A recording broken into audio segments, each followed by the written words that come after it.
And welcome back, everybody, to Leviathan, the epic of Vergilius. Yestertime, Vergilius reached the laboratory, and we saw Garnet. We also met Goobo along the way, who is being an absolute rat about everything. So, let's not spend too much time in ceremony.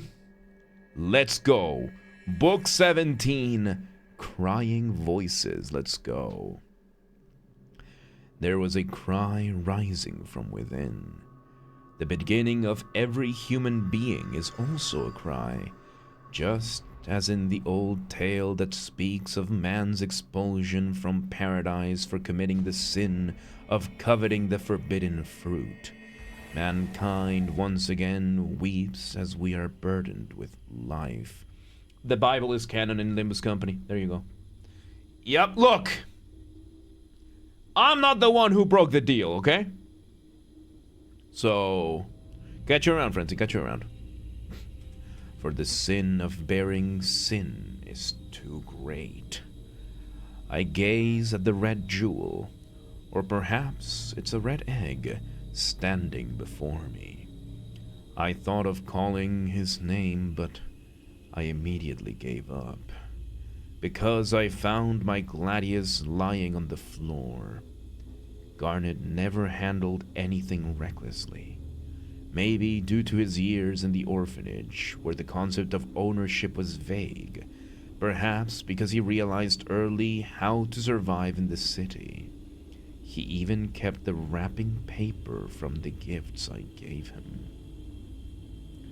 Thing called hantavirus? Oh yeah, convenient. 5% chance being alive if you have it. Very convenient. Very convenient. Yeah. Very, very, very convenient. So the way that you do this is that you have the people in that cruise, you quarantine them, and that's it. If you haven't, 55% chance isn't that bad. Yeah, it's worse than coronavirus, but yeah, no, very, very convenient. Very convenient, right around the corner for the next election. That's why I know the painful reason behind the Gladius laying on the ground. I lift the Gladius. The crawling whalers approach me. Among them, an unsightly flower-like thing ran towards me before the others. Goobo had taken out his karambit even before that thing reached me. Without thinking of the consequences, he thrust it right at me. I extended my hand to stop him. Don't forget your original purpose. Why? I know. No. Don't forget your original purpose. Wah! Goobo shrugs his shoulders after looking doubtful for a second and heads for the corner where the one called Asia is. That thing comes near me in a panicked manner. It opened the gaping hole that seemed to function as its mouth, appearing unable to resist tasting anything it could fit in there. It seemed like it would continue roaming about the past, present, and future. I could hear the clicking sound of its teeth, which are clustered in a thin layer. Surrounding the teeth is a bundle of threads clumped together like dandelion flower seeds. But they are not pure white, but a gray that has forgotten sunlight. Perhaps these flower seeds will never soar through the wind. They are too heavy to fly away like cotton wool. However, if I cut it open with the Gladius, they could easily disperse, but what use would I have for a decapitated head? Heightened thermogeneration, heat increased to the utmost limits. When the temperature had reached the point where smoke could be seen, I inserted the scorching iron blade into its mouth. As if waiting for it, countless fangs rushed towards my hand. Fighting Picatula? Yup. Gee, Says the thing. However, Not even the very tip of a single tooth reached me.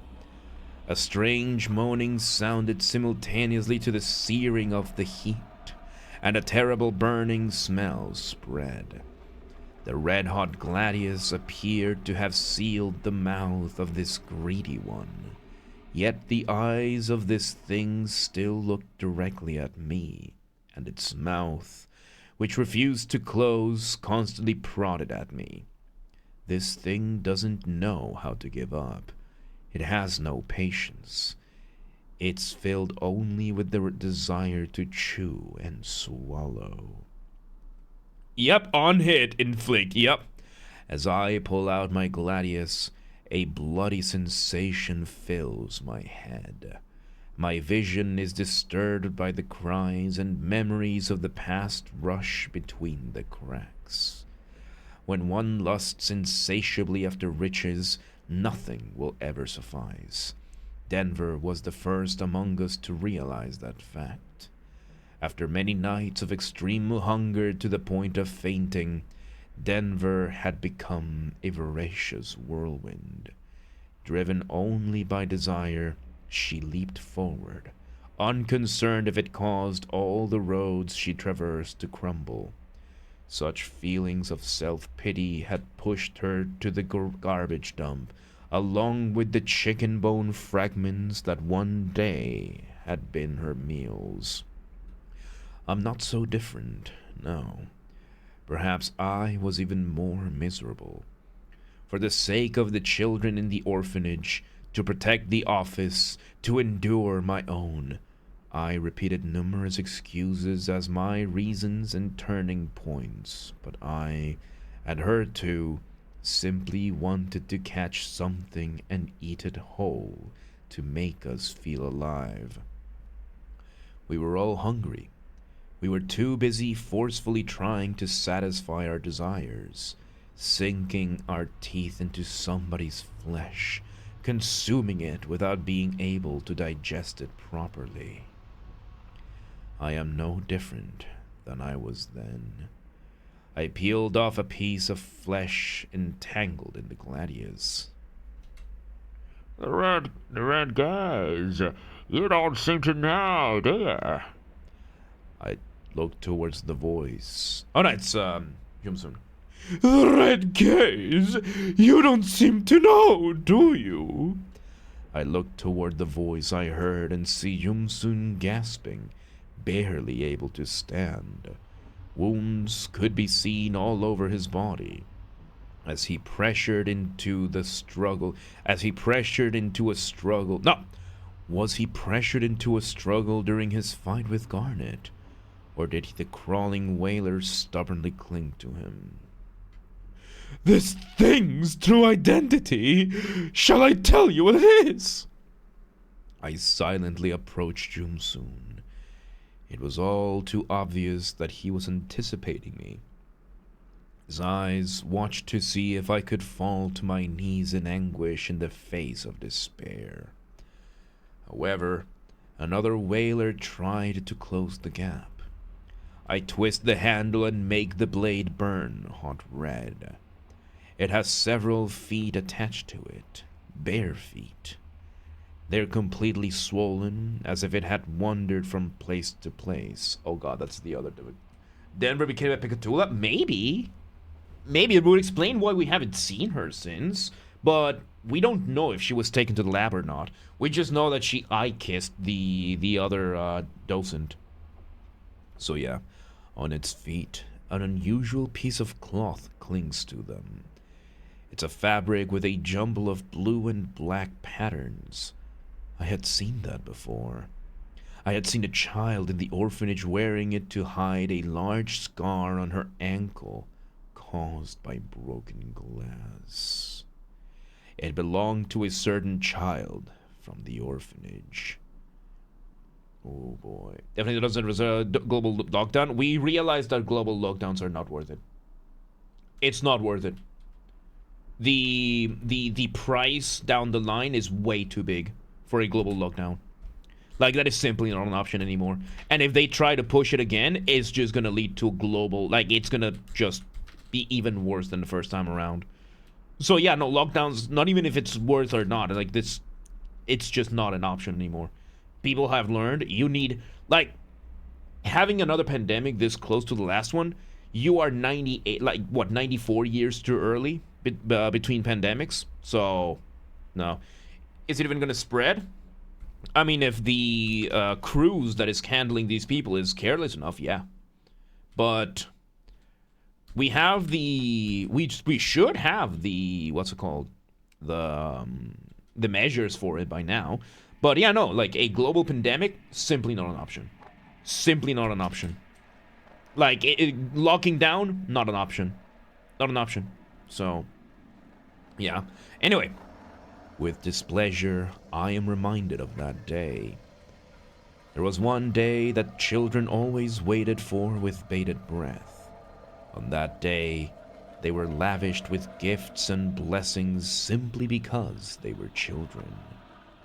On the day before it, the children were unable to sleep properly. I always wondered if the weight of that anticipation was stacked onto me. The weight of the massive packages I held with both hands never felt particularly bad. That seems to hint at that, yeah.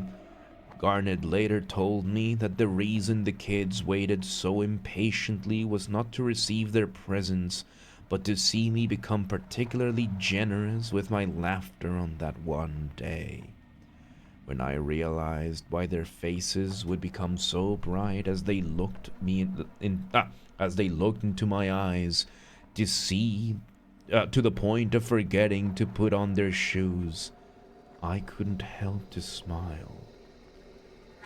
And still, I wondered if this was the place where those feet, determined to reach the end of the line, finally stopped. The feet ran into my body with all of their strength, unconcerned if its flesh would be slashed here and there due to the impact, or if its trunk would become inflamed. Its sole perfect eyes stared at me. It doesn't resemble the look of that day, except it does, but I don't want to say it does. You're smarter than no? Should be, but don't count on that. Virus mainly spread through exposure, infected rats, feces, and urine. The air rules spread such ways. Some hantavirus we know can be hardly passed from person in close contact. Others are not known to spread that usually. Yeah, so it's one of those things. It's one of those things. I mean, just like the coronavirus wasn't supposed to spread from human to human. It was like a thing between bats, and then we found out, right? So, and look, how we're turning out now. Yeah, no, like people are very sensitive to it, considering what we went through in 2020. So,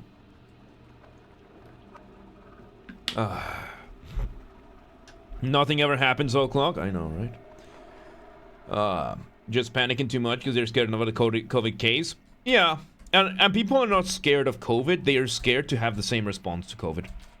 Because it's either absolute lockdowns or absolute mayhem. Like, there was no in between.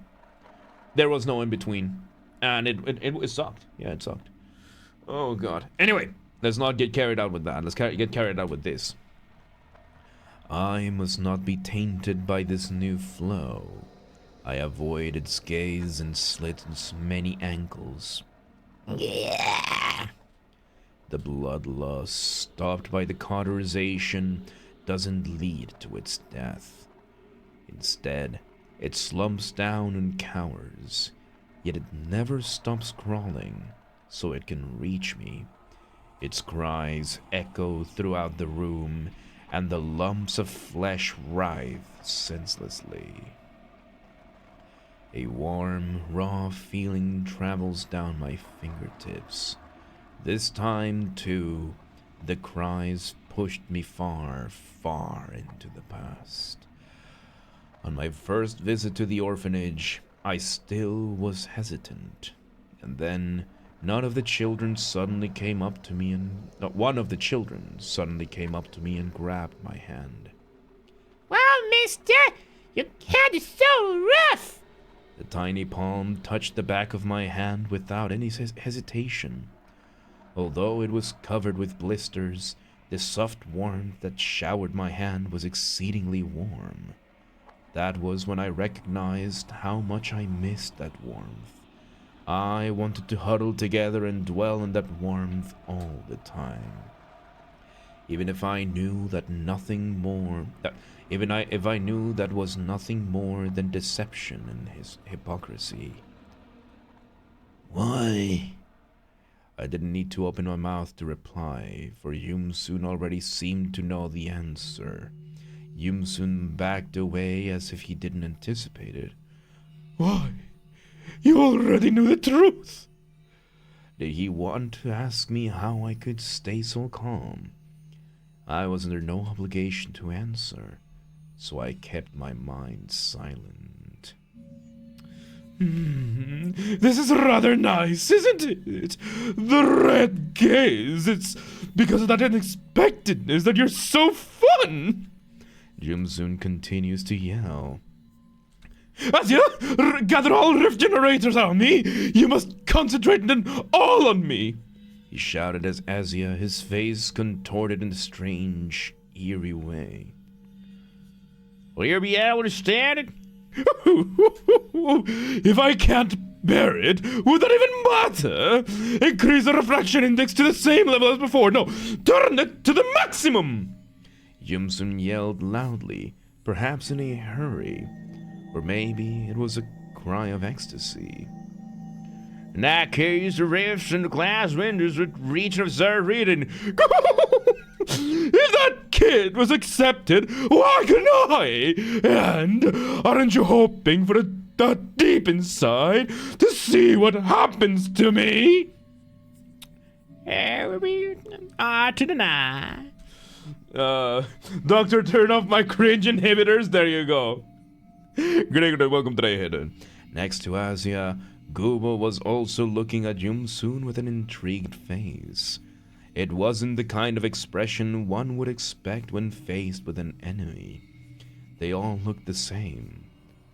I took a step forward, feeling a strange discomfort.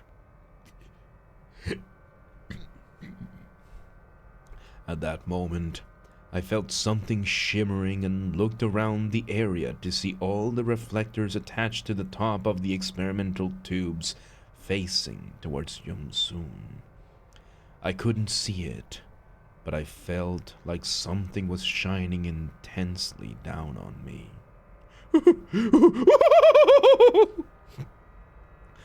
But Rain, you're gonna lose subscribers. Markley, welcome today. How you doing? Alright. In that strange light, Jumsoon looked like he was ushering in pure joy and happiness. This expression did not change even as a thick, taut shell emerging from who knows where enveloped him. As I was bewildered, carelessly unable to move, another crying voice initiated its approach. The water in its transparent torso was making a sloshing sound.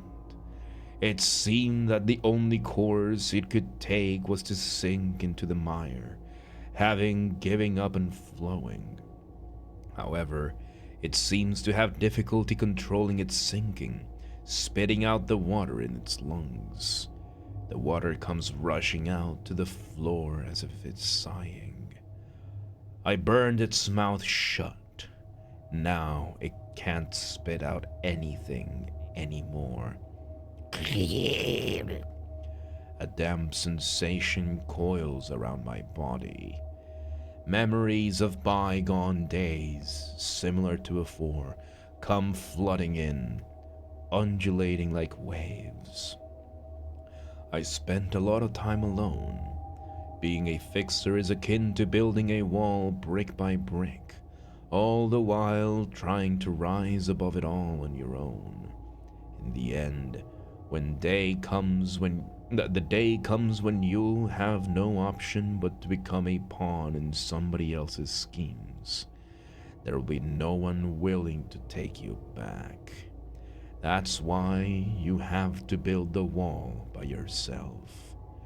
For that reason, I often had to close my mouth, eyes, and ears. I saw no need to cast a personal gaze on a wound where ill fates are overlooked. I didn't want to put my heart into something that could crumble at any moment. And so I sank. Perhaps the only thing that stopped me from drowning was Lapis's sudden visit to the orphanage. When my mind regained its senses, Jumsoon's egg-like form began to wriggle and change into something else. The indigo eggshell twisted and swelled here and there, gradually taking on a human shape. The shell grew hard, shiny white scales covered by numerous dots of the same colors as the eggshell. Then a slimy, thick tail sprouted out of its lower back, completing the guise. Because we're just listening, yeah, people are listening, yeah, we're focused on the story, we're enjoying this, yes. Alright.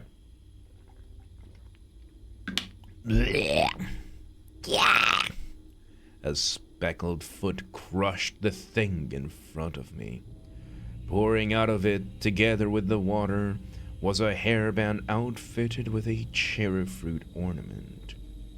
Suddenly, I feel something cold around my face and neck. Water droplets come forth, falling to the floor. They weren't intense like the ones dangled around Garnet's eyes. There was no sobbing, only a constant stream of light rain. The husk that had encased Jumsoon is hanging onto the machinery, an indigo blue shell. Jumsoon had broken out from within and now began to step forward, step by step. Indigo? Lapis's hairband? Yup. Oh boy. You haven't read Leviathan? Oh boy. Oh boy. Don't forget the full read-through is going to the gaming channel. So yeah, the full read-through is there. Oh god, he looks like a scaly! Somebody tell Primal right now! The body was speckled with countless dots. In the eyes of that glazed over, in the tongue that flicked around arrogantly, even his internal organs were covered with them. I don't think I've ever seen anything so strange. Yep, here's the hairband. Oh my god. Lapis. Pointillism? Yup. And he was a scaly in the end. You see? The ring are all furries. Turned into a scaly. Subset of furries. Look at that. What happened? The universe conceived me. The universe conceived me once more. A simple question clashes with an incomprehensible answer. Jumsoon walks. Beneath his steps, a black puddle forms in the shape of a dot. It wasn't like the spreading of ink, nor the adhesion of paint, but it was as if the dot was engraved into the floor. Yeah. As soon as one of the crying voices grazed one of the dots, it instantaneously burst open. Does the body explode when it touches those dots? It was only for a moment, but I believe I saw its body become covered in dots akin to someone with nettled rash. Either way, you'd probably be unable to finish a single word of warning if you touched them. Furthermore, I proclaim that only I can expand the universe in pursuit of beauty! Jumsoon's arm drew near me in the blink of an eye. Still, I reflexively thrust out the gladius in an attempt to lop it off. We clash. Surely for Jumsoon, the struggle against me was his very first. However, he was... Yeah, we're getting more pictures, yeah. He was getting used to it. He seemed to have become more acquainted with my method of attack quickly, even if he understood it beforehand. He moved as if he saw my attacks firsthand. It has been a few minutes filled with several skirmishes. I realized that this sensation was not just a coincidence. Lizards regenerated his arm like the guy in Spider-Man? Yes. I chose to switch from slashing to piercing during our engagement, as I focused on aiming at his vital points, supplemented my attacks with the use of Shin. However, Jumsoon once again grasped the essence of my piercing attacks and immediately countered them. 34 times! That was the number of times I died when you pierced me here, in the artery! Jumsoon said so as he pointed at his chest. There laid a big dot in its center. That was one of the areas I was focusing on. It's the most essential vital point, which leads to death in seconds once hit. Hang on. Gershon, thank you for the $10. It was copyright, so that means there's no way James would even stream. Correct. Gershon. Correct. Yes. Anyway, 46 times! That was the number of times I died when you pierced me here! Jimson pointed to his next. Oh my god, he's got the mirror. He's got the mirror worlds. Oh god, he's taking power from the mirror worlds. He listed every vital point in order I prefer to aim at them. In the order I prefer to aim at them. If my attack against the heart is blocked, I will go for the external carotid artery that passes through the throat. Carotid? Cardoid? Shouldn't be cardoid? And if that is impossible, then I follow with a slash at the large posterior tibial artery in the thigh. If all these attacks are prevented, and I have no choice but to continue close quarters combat, I wait for an opportunity to hit the wrist's radial artery. Jumsoon is save scumming. Jumsoon is save scumming. Jumsoon is save scumming. That's what's going on here. Okay. Of course, I'm sure this is the first time I fought against this person, yet his actions and words. Do you see? All of these moments are displayed throughout my body. The use of several words have filled me with experience. Jumsoon spoke in a composed voice as he swung his leg. He loves a time loop I live it, yep. The unexpected trajectory allowed for his leg to lightly scratch my left arm. Then the dots in Jumsoon's body spread throughout my body. I had expected an explosion, but... You there! In my field of vision... Wait, no!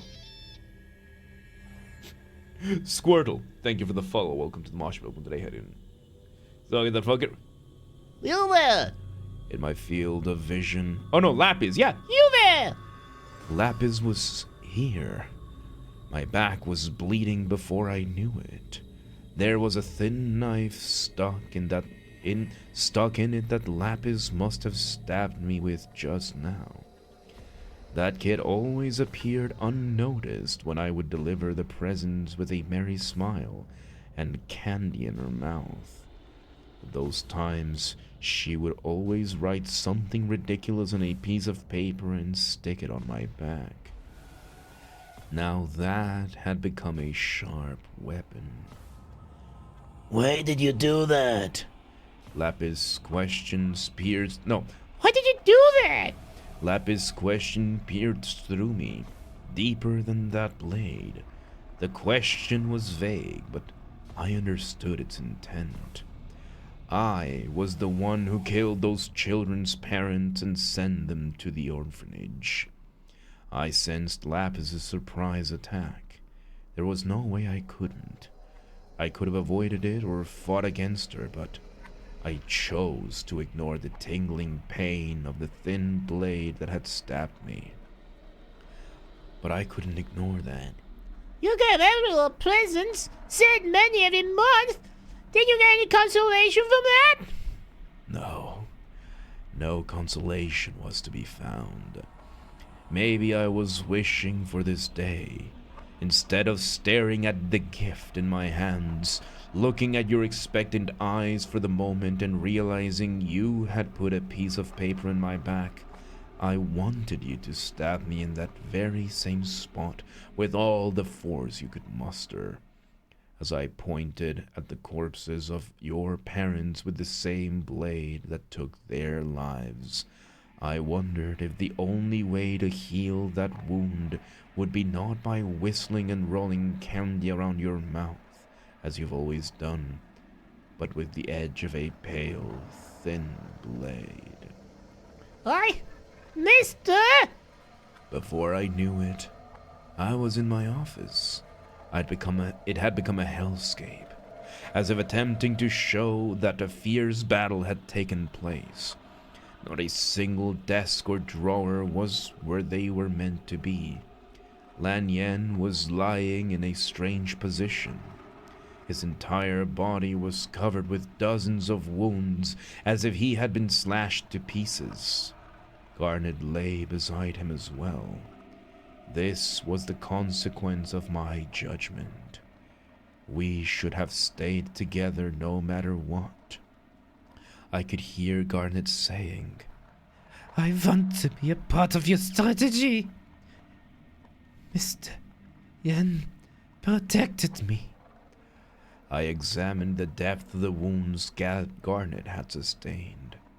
They were of proficient and professional skill. It was a chopping wound appropriate for leaving someone near death. Their intention wasn't instant death, but probably a message to me. Considering their ability, this was a warning. I watched as Garnet shortly breathed his last. It reminded me of someone who was begging for their life. I was unable to do anything back then. The present me can, but I no longer know what to do. Everything had become a lump of guilt. Nevertheless, those weren't the only sins I bore. Every step I took, every gesture I made, and every look I gave brought misfortune to someone else. But I'm not so superficial that I could die from this forged guilt. I threw a strong punch at his cheek, causing the dark-colored dot in my hand to spread wildly before suddenly stopping. I see. Garnet did come here with me. Sure enough, that was only a false image created by the dots. But it was so vivid as if I had actually experienced it. Excuse me. What about this? Drowning in a universe linked by dots. You finally want to die, don't you? He went through various worlds like this to fight me. Large and small dots tinged with a dark indigo color. When I looked into these, they seemed to be those faraway worlds themselves. Those dots covering Jumsoon must have severed his purpose as well. You. That's it! All those very dots coming together in ecstasy! That was too much. I think it's unpleasant. It very much is. He wanted to say something more, but no more words came out. The vision projected in front of my eyes, those worlds, one after another. They changed towards a world of infinite possibilities. Someday, somewhere, uniformly, they all stabbed me with something sharp. The time that seemed to be an eternity in a moment passed. My vision was eventually embraced by complete darkness. And then, from somewhere, a voice began to speak to me as in a trance. An awfully warm voice. A voice that made me want to become completely buried in it for all time. It spoke to me. It's nice to talk to you again. I'm giving it Karen's voice because why not? And there you have it. Chapter 17. Crying Voices. Oh my god, dude. This story, man. This story. Carmen Jumpscare, Karen, yep. But more, we're gonna continue this next Thursday, because it's time for us to start Limbus Company. Once again, everybody, this is going to the Games Are Bastard channel. Right now, there's daily uploads with these chapters. It's gonna be like every other day kind of uploads. But yeah, my god, this is so good, dude. Oh my god, Leviathan, man. Yeah, I'm enjoying this as well, and I think flipping the schedule, doing the LFAs first and then Leviathan, I think it's a lot better. So yeah, there you have it. Chapter 17. Next week we're finishing this. Next week we're finishing because we got 3 chapters left. 18 through 20. And we are gonna finish seeing what happens with Vergilius. There you go, Leviathan, the Epic of Vergilius. Man, what a journey, man. What a journey. So good. But yeah, it is time for us to move on, shall we? Let's move on.